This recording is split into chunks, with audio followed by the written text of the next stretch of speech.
Hi అండి, నమస్తే. Welcome back to Ponaganti family vlog అండి. అందరూ ఎలా ఉన్నారు? బాగున్నారా? నేను కూడా చాలా బాగున్నానండి. ఈరోజు వీడియోలో ఒక సింపుల్గా ఒక టేస్టీ అయిన ఒక రెసిపీని చూపించబోతున్నాను. అదేంటంటే ఉలవచారు అనమాట. చాలా చాలా బాగుంటుంది. పాతకాలం పద్ధతిలో నేను చేస్తున్నాను. చాలా బాగుంటుందండి. ముందుగా నేను ఒక మట్టి పాత్ర అయితే తీసుకున్నానండి. దాంతో ఒక కప్పు ఉలవలు తీసుకున్నాను. తీసుకొని కొంచెం దోరగా అయితే ఫ్రై చేసుకోవాలన్నమాట. సిమ్లోనే పెట్టుకోండి. చూసారు కదా, మంచి అరోమా వస్తుందన్నమాట ఇది వేపుతున్నప్పుడు. అలా చూసుకోండి, అన్నీ సమానంగా వేగుతాయి అన్నమాట. కలుపుతూ ఉండండి, మాడిపోకుండా చూసుకోండి. చల్లారిన తర్వాత మనం మిక్సీ పట్టుకోవాలి. నేను చూపిస్తున్న విధంగా ఫైన్ పౌడర్ అయితే చేసుకోవాలన్నమాట.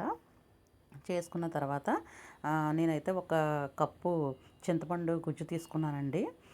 కొంచెం చిక్కగా పిండుకున్నాను అనమాట. దాంతో ఒక 4 కప్పులు వాటర్ అయితే తీసుకున్నాను. మీరు పులుపు ఎంత తీసుకుంటారో దాని తగ్గట్టు తీసుకోండి. తర్వాత వచ్చేసి మనం మిక్సీ చేసుకున్న పౌడర్ ఉంది కదా ఉలవలది, అది కూడా వేసేసుకొని మనం కొంచెం సాల్ట్ వేసుకొని బాగా కలిపి పక్కన పెట్టేసుకోండి. తర్వాత వచ్చేసి అదే మిక్సీ జార్లో ఒక 2 టేబుల్ స్పూన్లు ధనియాలు, 1 టేబుల్ స్పూన్ జీలకర్ర, 1/2 టేబుల్ స్పూన్ మెంతులు వేసుకున్నానండి.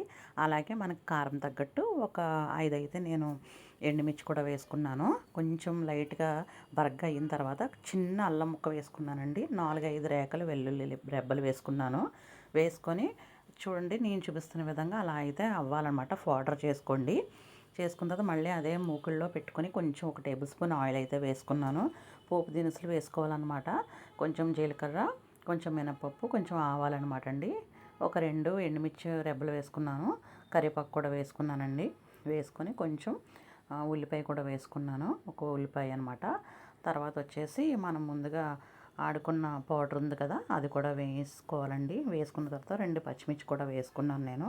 వేసుకొని కొంచెం సేపు అయితే ఫ్రై చేసుకోవాలి. పచ్చివాసన పోయే వరకు ఫ్రై చేసుకోవాలన్నమాట. చేసుకున్న తర్వాత మనం ముందుగా కలిపి పెట్టుకున్నాం కదా, అది ఆ పౌడర్ అది అయితే వేసేసుకోవాలండి. ఆ వాటర్ వేసేసుకొని కొంచెం సేపు అయితే కలుపుకోవాలి. కలిపిన తర్వాత మనం పసుపు అయితే యాడ్ చేసుకోవాలి. ఒక 1/2 టేబుల్ స్పూన్ పసుపు వేసానండి. వేసిన తర్వాత మన టేస్ట్ తగ్గట్టు చూసుకోండి.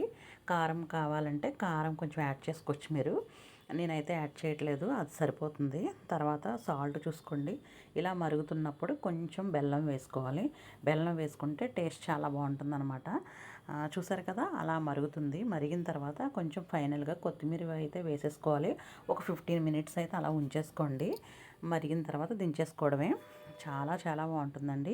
హెల్త్కి బెనిఫిట్స్ చాలా ఉంటాయన్నమాట ఉలవల్లో. డైలీ మనం ఒక 2 టైమ్స్ అయినా ఉలవలు ఇలా తీసుకుంటే హెల్త్కి చాలా మంచిది. వెయిట్ లాస్ కూడా అవుతారనమాట అండి. ఎన్నో సమస్యల నుంచి మనం దూరం చేస్తుంది ఉలవ చారు అనమాట. తప్పకుండా ట్రై చేయండి. నచ్చితే లైక్ చేయండి, షేర్ చేయండి, సబ్స్క్రైబ్ చేయండి. Thank you all.